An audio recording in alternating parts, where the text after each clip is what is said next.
Welcome back to Wake Up America Weekend. Miami is now one of the safest big cities in the country, and the city's mayor believes there are a few reasons for this. Our Miami correspondent, Leonardo Feldman, has more.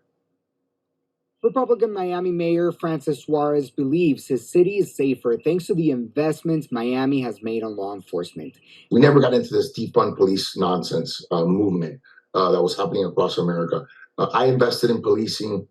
We've increased the number of police officers every year. I've never been to an inner city neighborhood where a resident has told me, we'd like to see less police officers. It's exactly the opposite. They always want to see more police presence. As you can see, according to data from 2012 up until 2021, Miami has seen a decrease in the combined number of homicides, sexual battery, robbery, aggravated assault, burglary, larceny, and auto theft. Miami police data indicates that in 2022, there were 47 homicides, down from 75 murders in 2015. It was in the 220s in the 80s, and now it's under 50.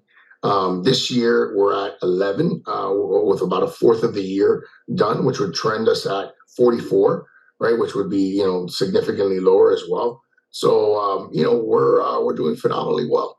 Suarez added that technology has also played a huge role in the fight against crime. He said that Miami was one of the first cities in America to adopt ShotSpotter, a gunfire detection system, which helps him know instantly when a gun is fired in the city based on the sonic wave that it emits. And he believes it's important for response time and for potentially apprehending someone involved. Suarez also added that the success of Miami's economy has likely played a key role in keeping crime low. Back to you. Leo, thank you so much for that one. For more on crime in our big cities, let's get right into it with spokesperson for the National Police Association and retired Chicago area police officer Betsy Brantner Smith and president of the Crime Prevention Research Center, John Lott Jr. Good morning to you both. Betsy, I'll start off with you. A new study just came out by Wallet Hub. Memphis, New Orleans, Richmond, Washington, D.C., and Detroit, shocker there. They're all suffering from the biggest homicide rate problems. We're seeing an increase there in murders and overall violent crime. Here is the connector with all of these. I know this is going to shock all of you and shock our audience. They're all led by left-wing mayors. Betsy, are you surprised? I'm not surprised at all, because here's the thing. Talking about social justice will get you elected, but it doesn't help your constituents, and it doesn't help keep people safe.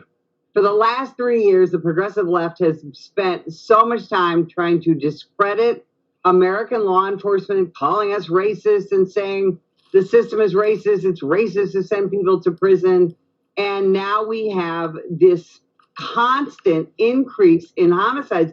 And I think people are surprised to see what cities lead the homicide rates. Where I come from in Chicago, homicide is down slightly. But yes, politics should not play a part in these situations. But if you want to get elected, you've got to call the police racist. You got to talk about defunding, and you've got to tell people, hey, do whatever you feel. And it's not working. When I call 911, I want the police to show up, not a social worker. I don't know about you, Michael. But think about... And you're former FBI. Think about how sad it is. Betsy just said, to get elected, you need to call the police racist. You have to be anti-cop. But the reality on the ground, and I think, this Leo just gave us a great report with the mayor of Miami, that it does work. The police do their jobs when you support them and you put policies in place to do that. So let's just, according to this study, the homicide rates have risen, an average of roughly 10% in 45 of the most populated U.S. cities, and they're still rising. That's the point I want to make. They're still rising.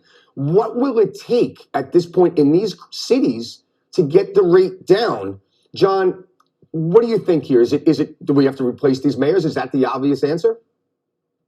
Look, it's not rocket science. Policing is a local issue. It's there. The number of police that are hired and how they're tasked to go and do their jobs. It's also the district attorneys, which are locally elected, local judges that are there. So, the last few years, you've had liberal judges release large numbers of inmates from local jails. You've had district attorneys in some parts of the country who are refusing to go and prosecute violent criminals. So you're making it less risky for the criminals to go and commit crime. Guess what? You're going to have more crime. But those are local decisions, and it's not just, it's the local judges, it's the local district attorneys, as well as the mayors and others there. But they all tend to have the same type of political views that are there, unfortunately. John, to your point, it's not just the police, it's not just the mayors, it's also the district attorneys, because you're seeing it happening here, even in New York City, where advocates, where in New York City, the judges themselves, they're not allowed to put somebody away that's been arrested, say 20 times. There was a police officer in uniform standing outside of a shop, and a guy walking by bashed her in the head. That's how brazen they've become. And that guy had been arrested 11 times before. He should have been behind bars. And the bail reform, no bail. Right. So you just put them right back on the revolving door. City council members, they're still in support of these lax bail laws. So Betsy, what can we do as regular Americans? People are just fleeing the big cities. They're going out to the suburbs. But it's going to affect the suburbs too, I think, if we don't vote the right way. We need to vote these people out. Well, you're absolutely right. And this is already creeping into the suburbs and some into rural America. So, yeah, you have to be smart when it comes to elections. But first and foremost, I want to say to people, look, the police cannot be everywhere. You need to be able to keep yourself safe. So you want to follow the laws in your jurisdiction. But if you so desire to purchase a firearm and get trained with it, we highly recommend your Second Amendment rights being utilized to keep yourself safe. But yes, and right now what people can do is put pressure on their political leaders. Call up your mayor's office, call up the police department, and talk about what you think needs to happen in your jurisdiction. Look, being a criminal is a choice, and we are allowing people to make these choices without being punished. Make sure that you understand who is running for mayor, for prosecutor, even in your smaller cities. And see what their policies are on crime. We know how to fix this. We did it in the 90s, but we've got to have the political will to do it. It's some great points there. John, let me just ask you this. It's not just violent crime on the street, but we're seeing an increase in stores. They lock up now almost everything. You can't get toothpaste or deodorant or soap on your own. You have to get someone from the store. This is the video from San Francisco Target. This is the result of crime. Where, at what point, this is now affecting the bottom line. It's affecting commerce, our economy. Where does it end? Just 30 seconds to you on this. I mean, it's the same point. If you make it so that somebody can steal $900 worth of stuff before you go and try to arrest them, they're going to go and steal lots more things. They're going to take their garbage bags in and just fill it up right up until they get to $900 worth of things. But, it makes it much more costly. They go out of business. Here's the bottom line. Where do they think this crime's occurring? It's overwhelming minorities which are being harmed. It's in their neighborhoods. The stores that close are in their neighborhoods. The people that own many of those stores are in those minority neighborhoods. The people who work in the stores, the people who shop in those stores, the people who own houses in those areas whose property values are depressed because of the higher crime rates there. It's not just the direct victims of crime, but minorities, particularly Black areas, are harmed in so many other ways.